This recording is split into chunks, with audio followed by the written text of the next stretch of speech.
estuvimos trabajando con René, básicamente la idea es hacer una breve presentación que apunta a entender más, digamos, de qué se trata este virus que nos tiene a todo el mundo, digamos, pendiente. Y lo que nos parece importante compartir la información que hemos ido todos aprendiendo y recopilando y demás. Ya tenemos unos meses, ya es más la información que tenemos que la que teníamos cuando todo esto empezó. Y porque la base, digamos, de entender al virus y de entender por qué, por ejemplo, nos ponemos determinadas barreras, por qué determinadas barreras nos protegen, o por qué utilizamos un determinado procedimiento o protocolo, tienen una razón. Entonces, esta primera parte, que es la que voy a estar hablando yo, tiene que ver con conocer al virus que nos tiene, digamos, al que nos ha cambiado un poco a todos nuestra vida y nuestro trabajo. Básicamente, para que tengan una idea general de lo que se trata, ¿no? O sea, los virus son microorganismos, es decir, son elementos que uno no ve a simple vista. ¿No? Los virus, hay bacterias, hay virus, y el virus lo que tiene como característica en general es que siempre necesita a otra célula para poder multiplicarse. ¿Ah? Entonces, en particular este virus que, digamos, se detecta a fines del año pasado, el nombre del virus es SARS-CoV-2, la enfermedad que produce es COVID-19, ese es el nombre de la patología que produce, ¿ah? Y es un tipo de coronavirus, no es el único, pero coronavirus en realidad es una familia, ¿okay?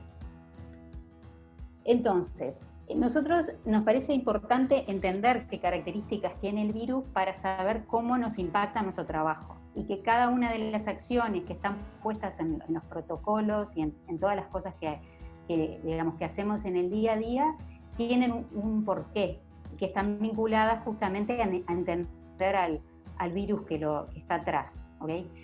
Un punto importante y a considerar en términos generales es que nosotros, en lo que tiene que ver con normas de bioseguridad y de formas de trabajo, en términos generales se mantienen muchas de las cosas que hacíamos, ¿verdad?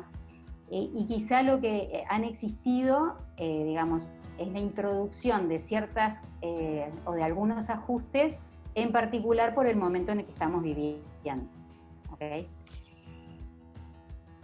Entonces, lo que vamos a ver es algunos aspectos que tienen que ver con el virus y con cómo se da la patología, que tiene que ver, por un lado, cómo se transmite, ¿ah?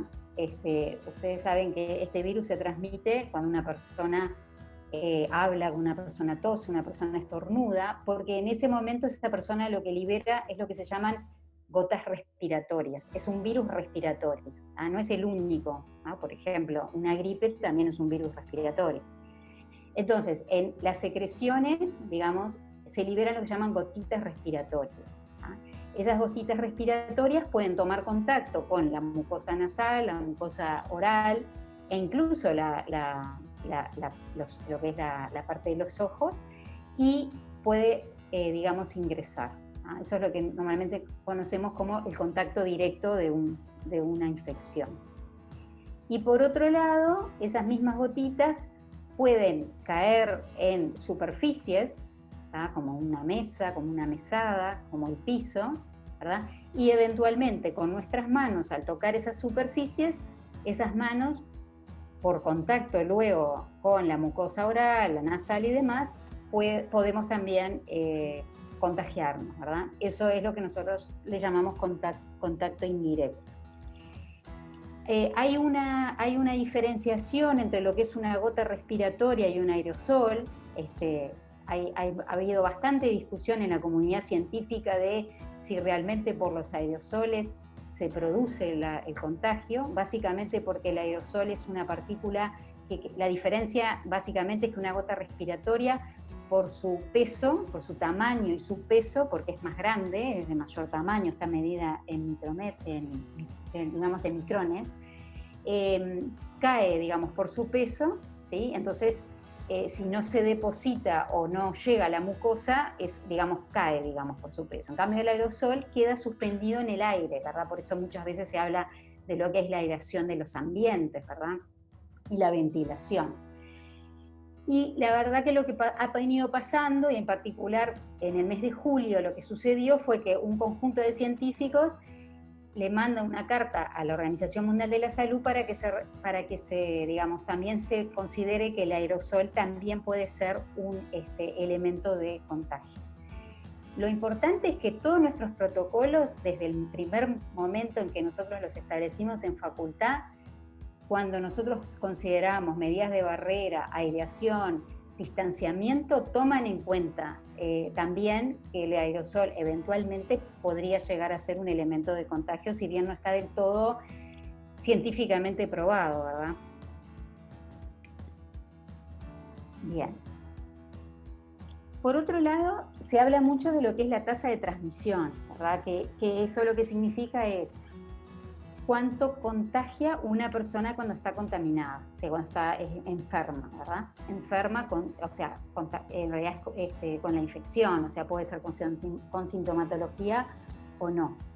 Entonces eso lo que representa, que probablemente alguna vez lo escucharon mencionar, es el factor R0, que significa cuánto una persona que está con la enfermedad puede contagiar.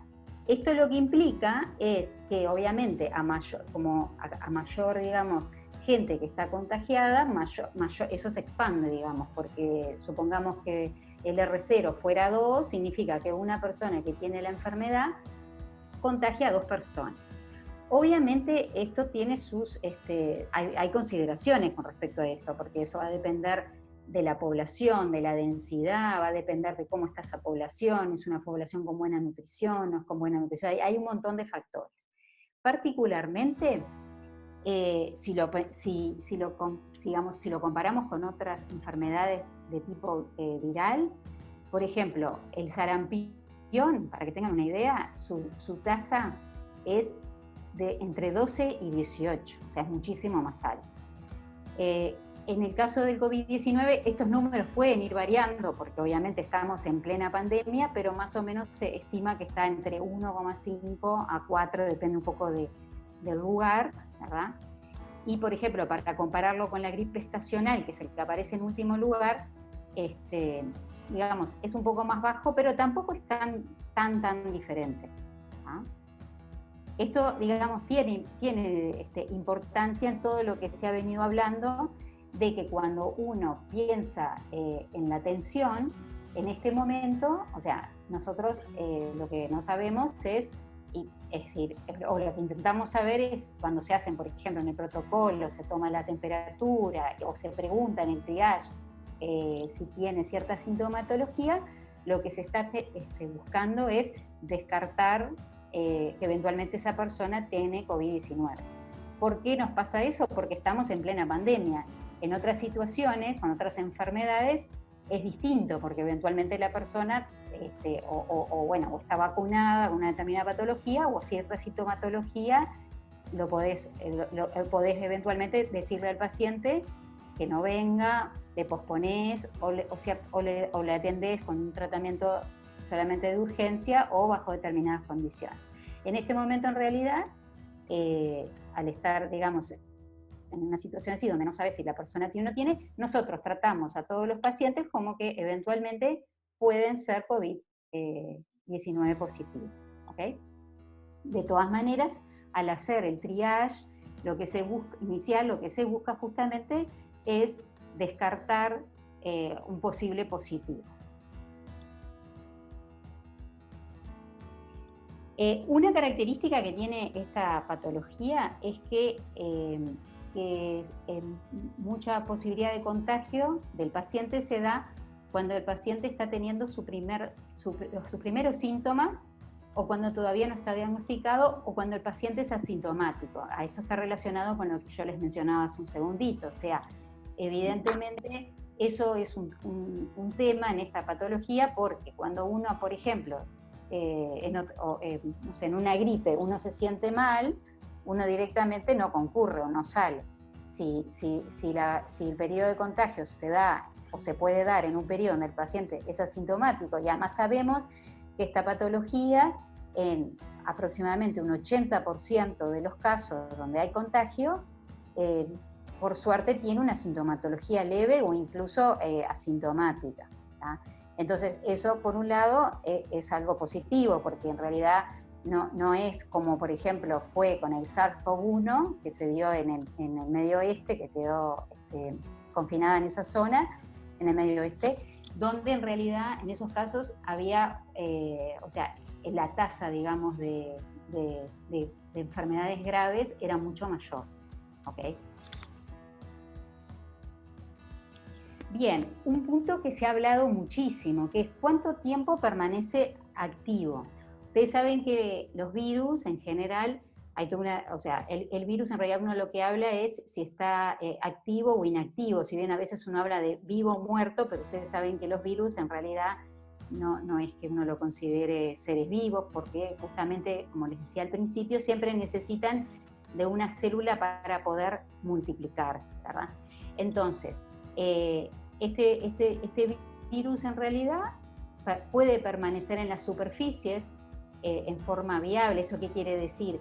Que permanece activo, es decir, que tiene la posibilidad, si eventualmente uno toca esa superficie, que ese virus pueda en una determinada persona, y si esa carga viral es lo suficientemente alta, llegar a producir, a contagiarla y a producir la enfermedad. Hay estudios variados, hay estudios que tienen que ver con, por ejemplo, el tipo de material. Lo que se sabe es que puede estar varias horas o varios días, pero lo que les quiero comentar es que esto no es ajeno a este virus. Hay otros virus que pueden permanecer incluso más tiempo, ¿ok? Entonces, en este punto es porque es tan importante todo lo que tiene que ver con la descontaminación de superficie, la limpieza y descontaminación de superficies, ¿verdad? Bien. Ustedes saben que existen justamente para lo que les decía recién, lo que es la descontaminación de pisos, de superficies y demás, lo que es la utilización de distintos desinfectantes, ¿verdad? Esos desinfectantes, que son sustancias químicas, como por ejemplo puede ser el hipoclorito de sodio, o puede ser por ejemplo el alcohol, son sustancias que lo que hacen es destruir a los microorganismos. Normalmente los desinfectantes se clasifican teniendo en cuenta cuál es el microorganismo que mata. Y los microorganismos estructuralmente, o sea, por su composición, digamos, pueden ser más o menos resistentes a esos agentes químicos. Y eso está dado por su composición. Por ejemplo, hay ciertos tipos de bacterias que tienen una capacidad de que bajo determinadas circunstancias, condiciones adversas, por ejemplo, un calor o desecación, por ejemplo, puede suceder que esporulen, y esa es una forma de mayor resistencia. Entonces, aquel agente químico que logre destruir a esa forma esporulada se dice que es de nivel alto, ¿okay? Luego hay formas, después hay otros desinfectantes que son de nivel intermedio, que por ejemplo matan ciertas bacterias, por ejemplo, con determinadas características. Y luego están los que llamamos niveles de desinfección bajo, en el cual mata aquellos microorganismos que son más lábiles, si se quiere. ¿Quién está abajo del todo de esta escala? Los virus que presentan una envoltura. Los virus que presentan una envoltura son un tipo de virus. Por ejemplo, en este grupo aparece el virus de hepatitis B, el HIV. Son virus que tienen una envoltura lipídica, que es una característica de ese virus, y esa envoltura lipídica es parte de ese virus y lo necesita el virus para poder ingresar a la célula y poder multiplicarse, como les hablábamos hoy. Si ese virus pierde esa cobertura lipídica, esa envoltura, el virus se inactiva y ya no puede continuar su replicación. Y la buena nueva es que nuestro SARS-CoV-2 está en ese nivel, o sea, es un virus que tiene una envoltura lipídica, motivo por el cual los desinfectantes de nivel, o sea, cualquier desinfectante y los de nivel bajo, por ejemplo, como puede ser un amonio cuaternario, lo logra destruir. ¿Por qué? Porque degrada su envoltura. Y por eso es que se insiste tanto con el lavado de manos o la utilización de alcohol en gel, porque esos elementos permiten justamente inactivar al virus, afectando lo que es su cobertura lipídica.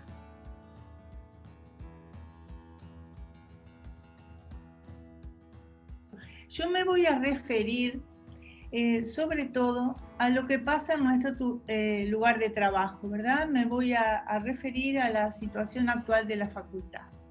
Antes que nada, quiero destacar que tenemos un excelente protocolo para prevenir y controlar la pandemia dentro de la institución, pero lo importante para que ese protocolo sea eficaz es cumplirlo, ¿verdad? La gran debilidad somos nosotros, los que no cumplimos el protocolo. El protocolo ofrece todas las garantías, lo importante es cumplir. Entonces, ¿cuál tendría que ser nuestro comportamiento o por qué tenemos que hacer determinadas cosas?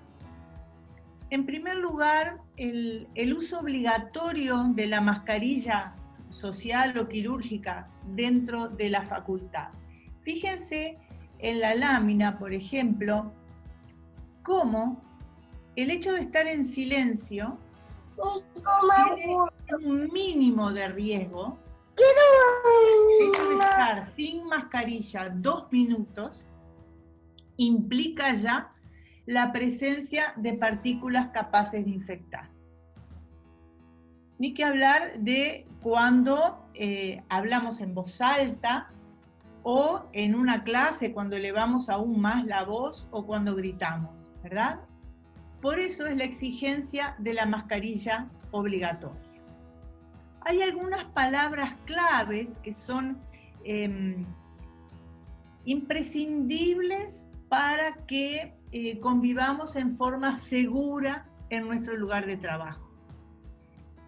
La importancia del aforo, de respetar el número de personas en cada ambiente, en cada oficina, en el salón en la clínica o en el salón de clase cuando tenemos que hacer una actividad presencial. El aforo es sumamente importante y debemos respetarlo.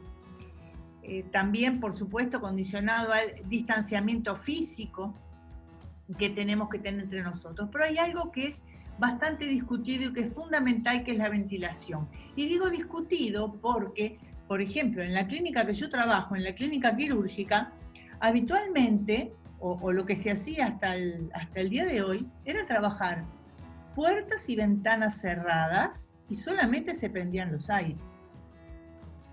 Yo recuerdo puntualmente uno de los últimos viernes que hacía un calor insoportable y yo pedí que se abrieran todas las ventanas, incluso que se abriera la puerta de par en par.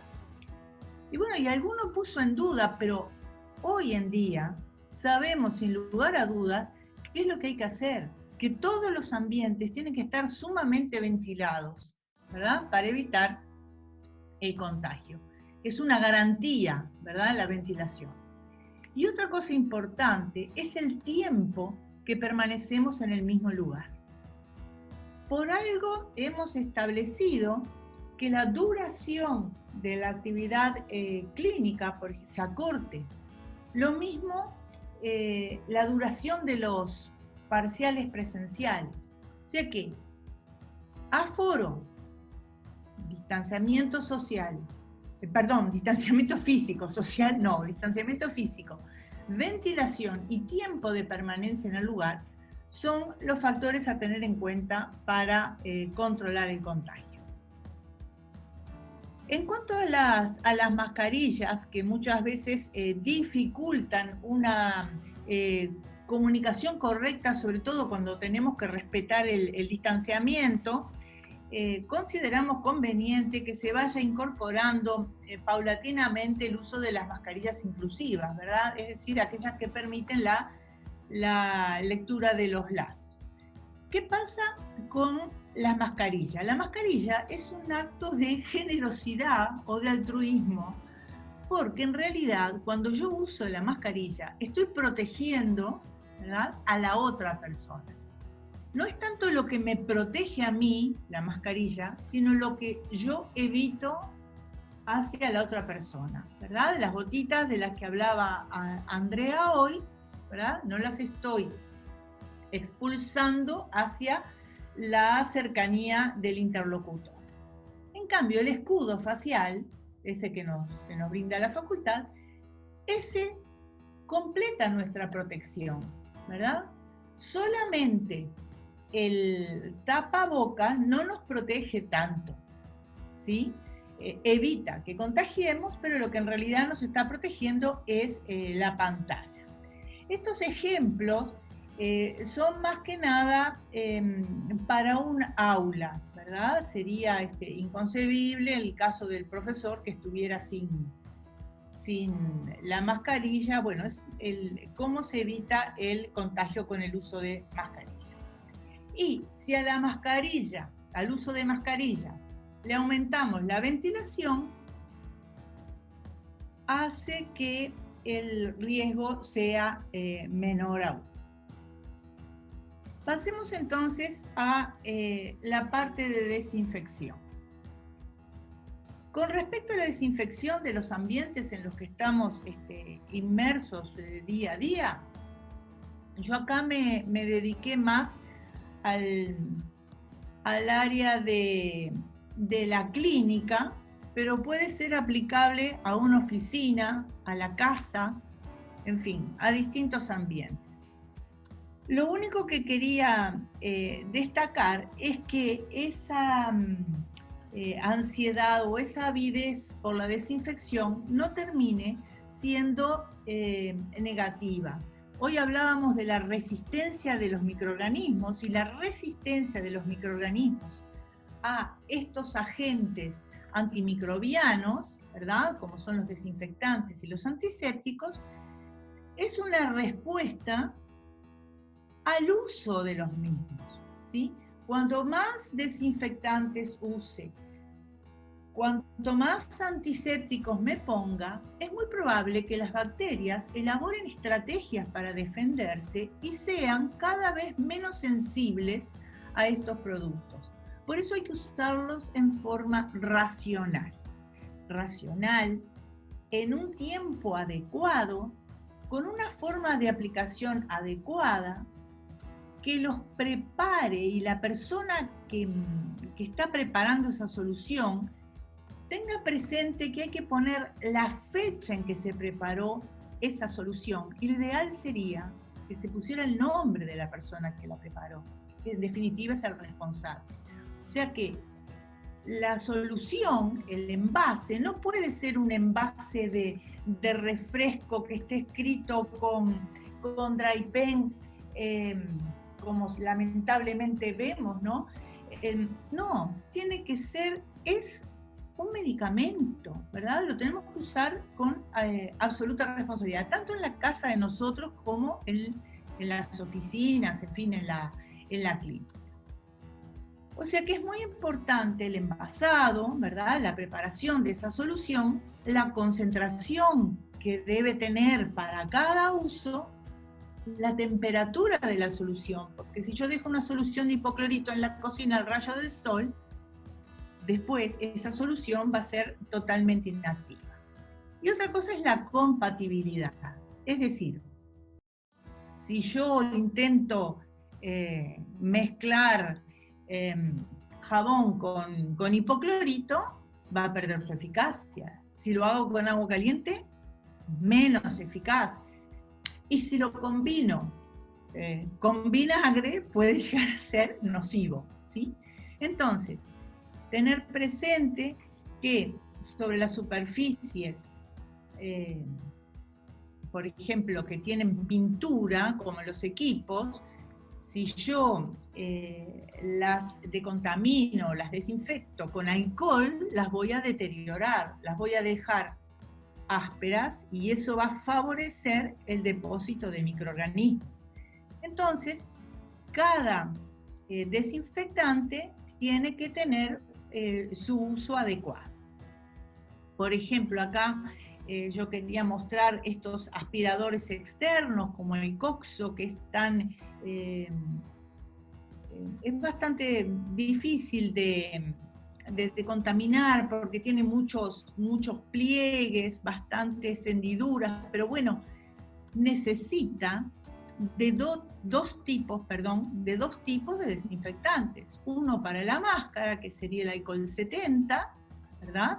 Que se puede pulverizar, aunque hay autores que dicen que el hecho de pulverizar las superficies favorece la dispersión de los microorganismos, que lo ideal sería pasarlo con un paño o con un papel, ¿sí? Aunque tenga que hacerlo 2 veces, pero para evitar difundir o dispersar esas partículas contaminantes.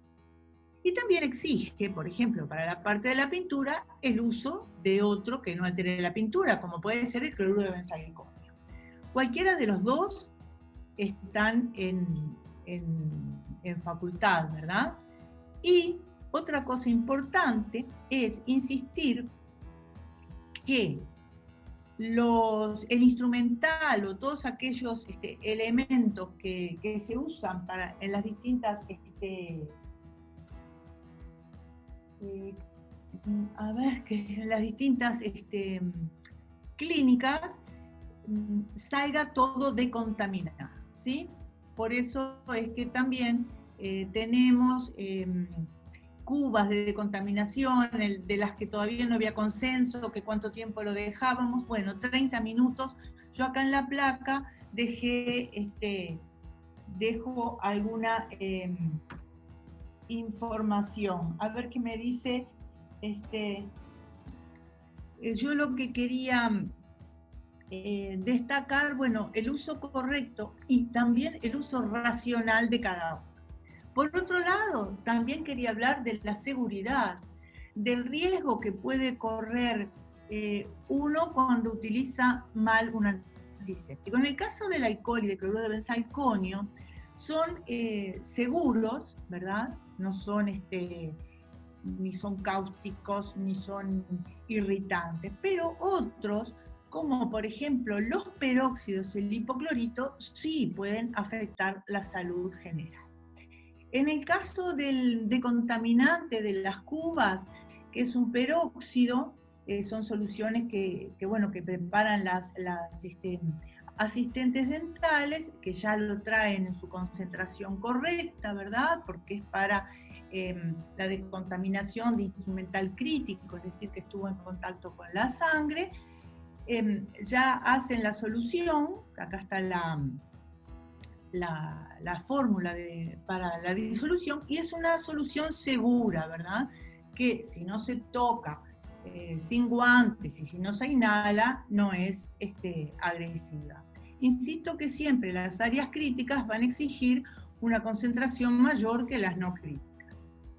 Del hipoclorito también quería, sobre todo, hacer hincapié, ya sea cuando uno está haciendo la decontaminación del ambiente de trabajo, de su casa o de una clínica, la importancia del tiempo de contacto del desinfectante con la superficie. Fíjense, por ejemplo, que fuéramos a limpiar una salivadera. Es necesario que por lo menos una solución de hipoclorito al 1% esté 5 minutos, ¿verdad? Y luego la retiramos o la enjuagamos. Y otra cosa importante es lo que decíamos hoy, la compatibilidad. Por ejemplo, no usarlo con agua caliente, corremos el riesgo de inhalar los vapores, o con vinagre, o con agua oxigenada, ¿verdad? Todo eso lo que hace es aumentar el riesgo de padecer una lesión, pero no aumenta la eficacia, ¿sí? Así que el uso racional tiene que ver con la seguridad, que es el hecho de no hacernos daño, y con la eficacia, que destruya al virus. Y por último, quería hablar un poco de la prevención y control, es decir, de las conductas que a veces vemos entre nosotros, que es muy difícil corregir, porque bueno, a veces uno lo puede tomar a mal. Lo importante es el uso correcto de barreras. Todos, desde la persona que realiza la limpieza de la clínica, al que está como docente, al que está como estudiante, todos tenemos que tener la misma protección, porque todos estamos expuestos al mismo riesgo. Claro está, la presencia de aerosol, no tenemos cómo controlarla, y de repente la persona que está haciendo la limpieza de la clínica no está tan expuesta. Pero en general, la facultad nos brinda todo, fíjense, las máscaras, los escudos faciales, como para que estemos protegidos. En lo que es la figura de la superior hacia la derecha, eso es inadmisible, es impensable. Por suerte están camuflados y no los van a identificar. Pero fíjense, una persona, cada uno tiene su termo y su mate. Muy bien. Pero esta persona está con el tapabocas suspendido del pabellón auricular y está con el dedo en la boca. Quiere decir que esa mano que tocó el mate, que tocó la mesa, hay cosas que son inadmisibles. Y por otro lado, si bien el aforo está bien, porque es un ambiente grande y hay solo 3 personas, la conducta no es adecuada, ¿verdad? Otra cosa importante es que en algunas clínicas, en las que todos podemos ser pacientes y podemos concurrir como pacientes, lo importante es justamente proteger al paciente, que es el más vulnerable. Nosotros estamos protegidos, todos tenemos nuestros equipos de protección personal, pero cuando llega el paciente a la clínica, en el momento que va a responder nuestras preguntas y que se saca el tapabocas, ¿verdad?, la mascarilla, allí se hace más vulnerable. Nosotros, insisto, estamos protegidos, pero el paciente que está al lado no tiene tapabocas tampoco. Entonces lo importante es controlar la infección. Cuando el paciente se saca el tapabocas, ya tienen inmediatamente que hacer los campos, es decir, la antisepsia de piel y mucosas. Y ahí bajar la carga microbiana y viral de la boca. Para el control de los aerosoles estamos equipados de una manera excelente con estos nuevos aparatos. Y para terminar, que quiero insistir en algo que es fundamental para controlar los contagios, y es la notificación del caso, ¿verdad? Si yo soy un caso sospechoso, si tengo que o me aíslo, y si soy positivo notifico los contactos. La notificación de estos casos es o radica o tiene la misma importancia que cuando uno notifica una reacción adversa a un medicamento. Estamos, a medida que notificamos, protegemos al que tenemos al lado. Si no, estamos en omisión y estamos haciendo daño. O sea que dentro de los procedimientos de buenas prácticas clínicas de prevención y control está la notificación. Muchas gracias de mi parte.